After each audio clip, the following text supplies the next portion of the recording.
Welcome to the deep dive. Today, we're jumping into a story that, well, it starts warm and fuzzy, an act of kindness gone viral, Hmm. but it spirals fast into something pretty chilling, an obsession. Yeah. Our mission here is to unpack how this kind of generosity or perceived generosity can actually be twisted into a tool for control, especially now in our super connected world. It's frankly unsettling. It really is. Because this story, it just lays bare the insidious ways psychological manipulation works today. Right. It forces you to ask, okay, where's the line? When does real help stop and, surveillance start? Yeah. Especially online. Exactly. So let's paint the picture for you. We have Maya. She's 28, working double shifts waitress, stalker, totally exhausted. Run ragged. Completely. And she's drowning in medical debt for her mom's MS treatments. Her only way to juggle all this, a 15-year-old car that's barely holding together. And predictably, it breaks down. Side of a busy road. Dead. Enter brother Ben. He's this, super charismatic online influencer, pulls up in a fancy SUV. Camera crew in tow, naturally. Of course. And he gives Maya this incredible gift. A new car, cash, the whole thing filmed for one of his viral videos. It's presented as pure kindness, but it's performance. Mm. Calculated performance.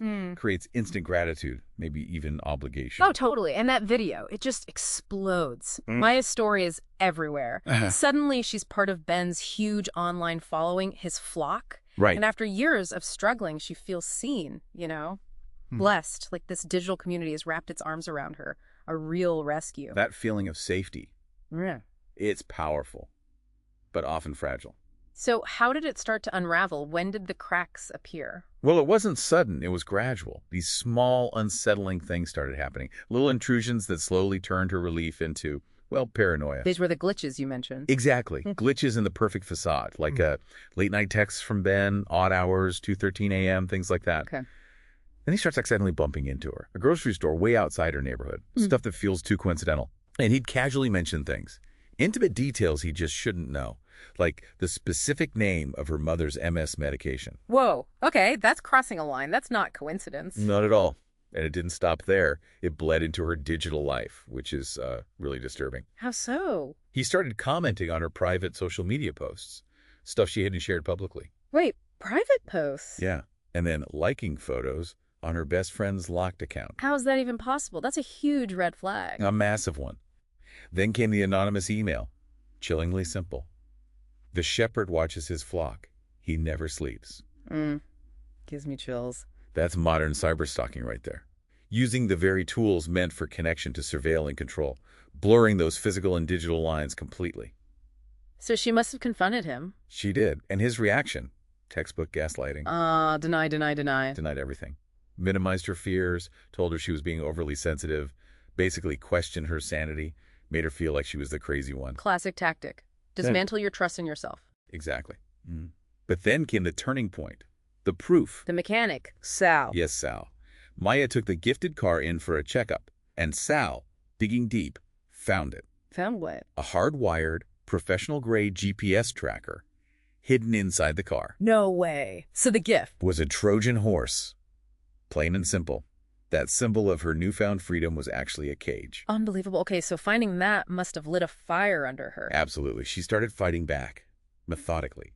She kept a detailed stalking log. Documenting everything. Everything. Dates, times, locations.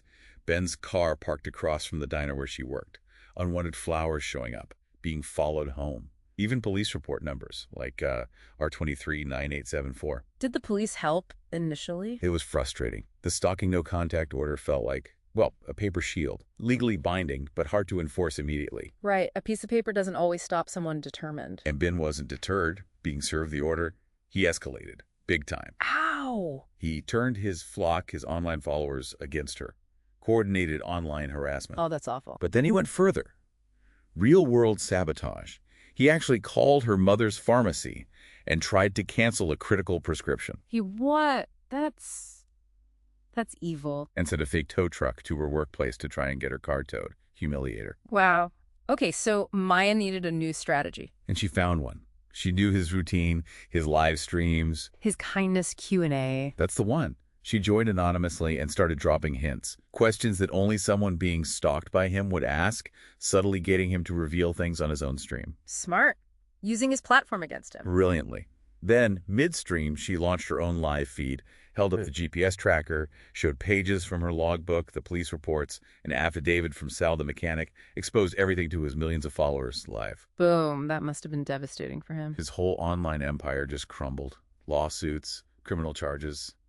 The downfall was swift. Justice served, in a way. But what about Maya? Well, that's the crucial part. She's safe now, legally, but the psychological scars, they're deep. Yeah, I can imagine. Checking locks constantly, taping over her laptop camera, flinching every time her phone buzzes.